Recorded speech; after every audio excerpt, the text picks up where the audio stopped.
Kimura sangat tidak terima dengan apa yang sudah menimpa Bruce, apalagi semua ini diakibatkan oleh warga Cina juga, yang selama ini sudah Bruce perjuangkan agar mereka tidak selalu dipandang rendah oleh 你 orang 冷 lain. 静冷静，不要再喝了，滚开！别管我，都是你们这帮无赖人渣惹的祸。日本人早在20年前就开始公开授武。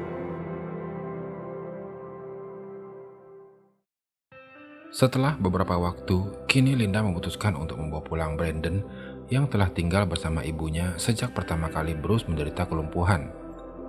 Tidak diketahui berapa lamanya, tetapi saat ini terlihat Brandon sudah cukup besar dan sudah waktunya untuk belajar berjalan.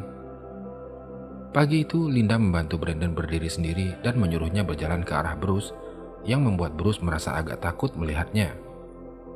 Baru beberapa langkah ia berjalan, Brandon terlihat sudah mulai jatuh dan dipicu oleh ketakutan akan putranya tersebut. Bruce tiba-tiba saja secara refleks langsung meraih Brandon dan hal itu sontak membuat Linda terkejut. Ya, Bruce tanpa sadar sudah meninggalkan kursi rodanya dan berdiri lagi. Di hari itu mereka sangat gembira sekaligus merasa lucu karena Linda harus memapah kedua laki-lakinya ini untuk sama-sama belajar berjalan. Tidak diperlihatkan dalam film seperti apa reaksi teman-teman Bruce mengetahui kabar baik ini, tetapi Paman Shao, Kimura, dan Jessie tampak bersemangat dengan kondisi kesehatan Bruce yang pulih secara ajaib tersebut. Bruce yang kala itu melihat sebuah iklan di koran tentang sebuah alat terapi elektronik, meminta tolong pada Kimura untuk memesan alat tersebut yang katanya bisa membantu proses pemulihan terutama pembentukan otot-otot yang lemah. Dan kelihatannya alat ini juga cukup banyak memberi dampak pada proses pemulihan Bruce. Selain menemani dan membantu Bruce pada beberapa hal terkait pemulihannya, mereka juga sudah mulai membicarakan rencana kelanjutan perguruannya dan sebuah sistem pengajaran baru yang nanti akan mereka terapkan saat mengajar. Bruce menamai sistem pengajaran dan gerakan baru ini dengan sebutan Jeet Kune Do. Dan peristiwa ini adalah sejarah pertama kalinya Bruce mulai serius menggarap Jeet Kune Do untuk diperkenalkan kepada dunia. Singkat cerita, perguruan ini pun kembali dibuka. Walaupun baru 18 orang yang resmi mendaftar sejak 3 hari lalu mereka melayangkan iklannya, namun mereka optimis kepercayaan orang-orang akan kembali tumbuh dan lambat laun perguruan ini akan semakin besar. Ya, pada tahap ini, Bruce sudah mulai mempraktekkan salah satu keistimewaan gerakan Jeet Kune Do-nya yang dipakai selain untuk menghalau tinju lawannya, di saat bersamaan juga memungkinkan untuk melumpuhkan kekuatan tinju itu sendiri. Dan di luar kegiatan mengajarnya, ia juga selalu berupaya menyempurnakan teori dan gerakan Jeet Kune Do-nya tersebut dibantu oleh Paman Shao dan Kimura.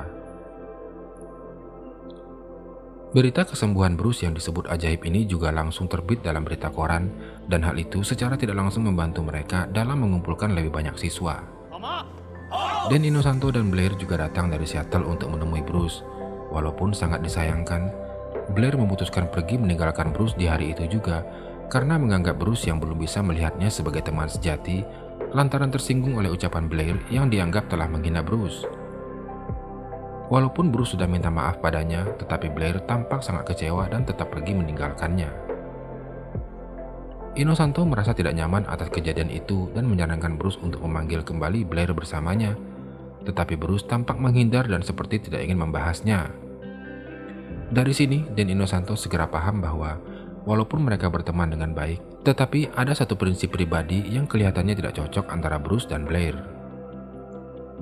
Bruce mengalihkan pembicaraan dan mengutarakan niatnya untuk ikut dalam sebuah turnamen bela diri se-Amerika yang tidak lama lagi akan segera dilangsungkan. Inosanto setuju dan mendukung niat Bruce tersebut, dan berdasarkan pengalaman dari turnamen ini di tahun-tahun sebelumnya, atas saran dari Inosanto, Bruce berencana untuk datang dan bertukar pengalaman dengan seorang master taekwondo berkebangsaan Korea yang bernama Piao Zhengyi. Nama Piao Zhengyi sendiri adalah nama orang terkuat kedua menurut Inosanto yang patut Bruce waspadai selain Rolex, seorang master karate yang tahun lalu memegang gelar juara di turnamen tersebut.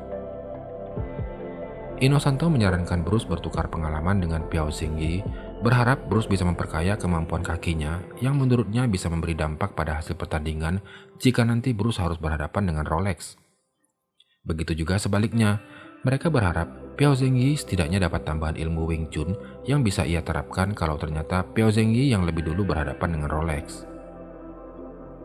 Sementara itu di tempat lain, tampak Ed Parker sedang berbicara dengan Rolex tentang Bruce yang sudah terdengar kabarnya akan ikut serta dalam turnamen itu juga. Walaupun sebenarnya Ed Parker menjagokan Bruce, tetapi khusus untuk turnamen ini, ia lebih mengharapkan Rolex yang adalah orang Amerika itu untuk bisa menang.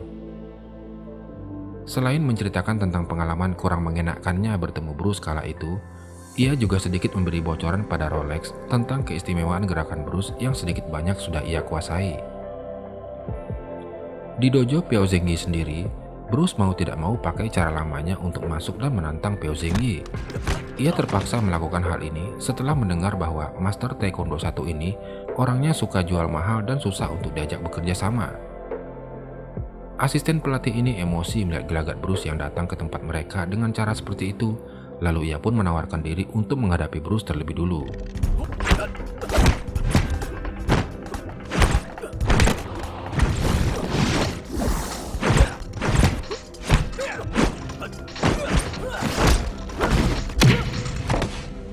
Dan lanjut, sekarang giliran Piao Zhengyi yang menghadapi Bruce Lee.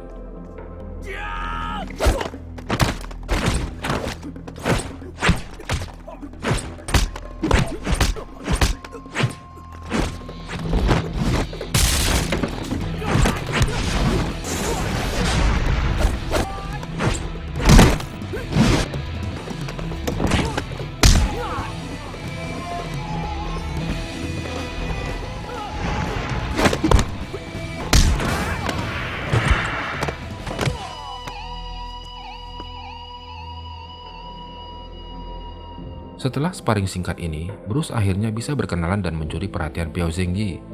Keduanya pun berteman dan saling bertukar pengalaman tentang bela diri mereka masing-masing.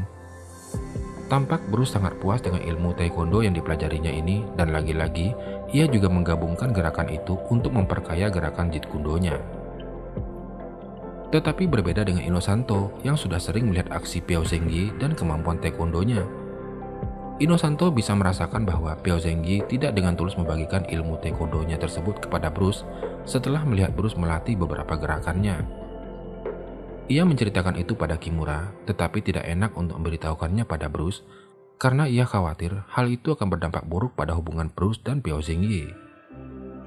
Lagi pula, kalau nanti Bruce harus kalah dari Piao Zhengyi saat pertandingan, setidaknya Bruce tidak terlalu malu karena pada dasarnya mereka semua masih sama-sama orang Asia.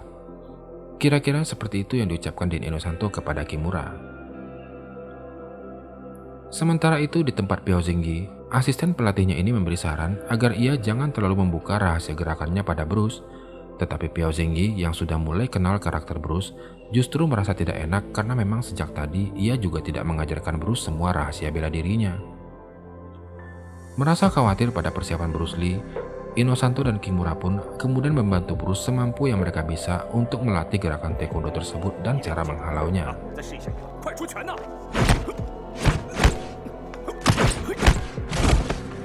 Singkat cerita, hari pertandingan pun tiba.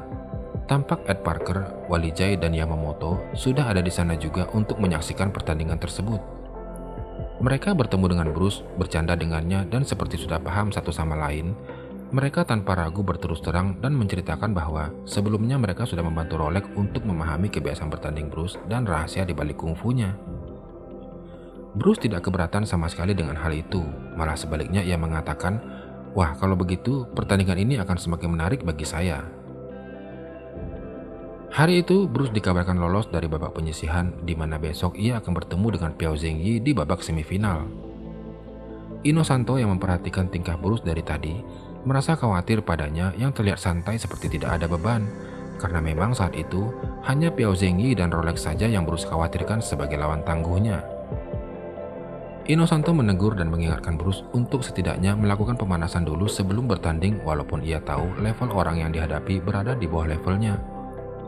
Inosanto menyarankan apapun itu nanti hasil pertandingan dengan Piao Zhengyi, sebaiknya Bruce jangan pakai jurus andalannya sampai ia benar-benar masuk di babak final untuk menghadapi Rolex.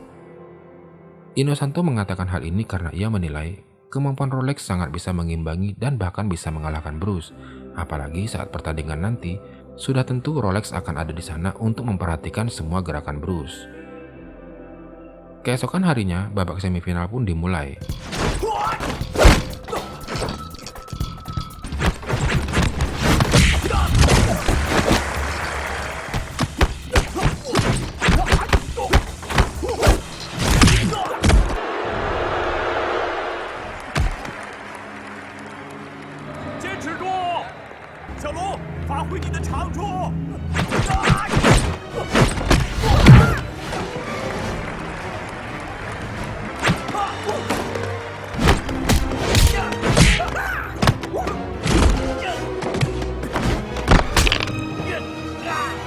Bruce melonggarkan serangannya, tetapi satu kesalahan terakhir ini membuat Piao Zhengyi tidak mampu melanjutkan pertandingan.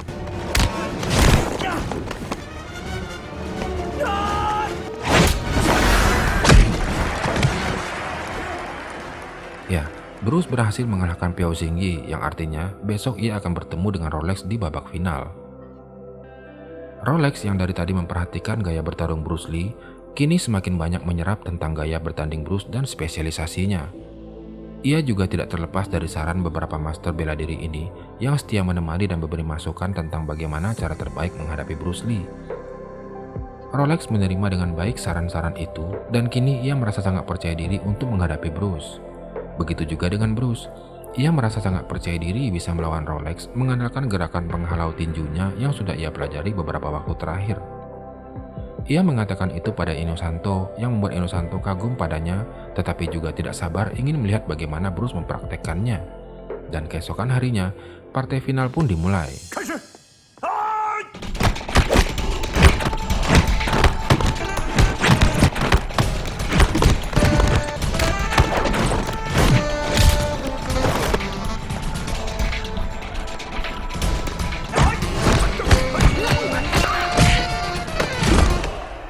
Sama seperti turnamen karate sebelumnya yang ia ikuti, turnamen ini juga disiarkan secara langsung di media televisi, di mana saat itu seorang produser film dari Hollywood bernama George sedang memperhatikan jalannya pertandingan tersebut bersama seorang aktornya yang bernama Harrison. Di ronde pertama ini, Bruce berhasil menjatuhkan Rolex, di mana Walijai yang menaruh harapan besar pada Rolex terlihat cukup kecewa.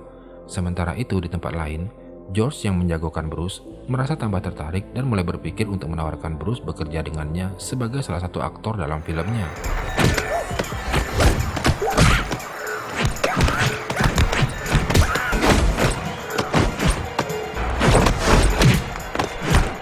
Di ronde kedua, Rolex mengimbangi Bruce dengan mendaratkan sebuah tendangan keras ke arah dada yang seketika itu membuat Bruce tampak kesakitan.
Bruce berhasil memenangkan pertandingan ini dengan mengakhirinya menggunakan gerakan penghalau tinjunya, disusul tendangan triple kicks yang sudah ia pelajari sebelumnya yang membuat Rolex tidak mampu berdiri lagi sampai hitungan ketiga. Ya, Rolex dinyatakan kalah dan Bruce keluar sebagai juara baru di turnamen bela diri karate se-Amerika kala itu. Kemenangan Bruce Lee ini sangat membuat kerabat dekatnya merasa senang sekaligus bangga padanya yang mampu membuktikan dirinya masih pantas mendapat gelar juara setelah melewati masa kelumpuhannya. Dan kemenangan ini juga membuat Bruce semakin percaya diri untuk memindahkan perguruannya ke tempat yang lebih luas lagi. Kegembiraan mereka rupanya tidak berakhir di situ saja. Sekembalinya mereka ke hotel, ditemani Ed Parker dan James, rupanya George sudah menunggu kedatangan Bruce untuk bertemu dan mengutarakan keinginannya. Mereka terkesima dengan penampilan Bruce saat pertandingan tadi, namun karena kurang puas, mereka ingin agar Bruce bisa menunjukkan lagi performansnya, di mana hal ini juga diminta langsung oleh komite pertandingan disponsori oleh George yang juga akan mengabadikan performance tersebut dalam bentuk video. Di sini Bruce akan menerima bayaran sebesar $2.000 untuk performance tersebut, dan memanfaatkan kesempatan ini, George juga berbicara dengannya tentang pembuatan film yang akan menampilkan Bruce dan kungfunya. Bruce tampak senang dan setuju pada gagasan tersebut. Di samping itu, ia juga merasa inilah kesempatan baginya untuk mengubah penggambaran orang terhadap orang Cina yang sering mereka lihat dalam film selama ini. Dan ini adalah peristiwa pertama saat Bruce mulai masuk babak baru kehidupannya dengan memanfaatkan film sebagai medianya untuk mengubah pandangan dunia terhadap orang Cina.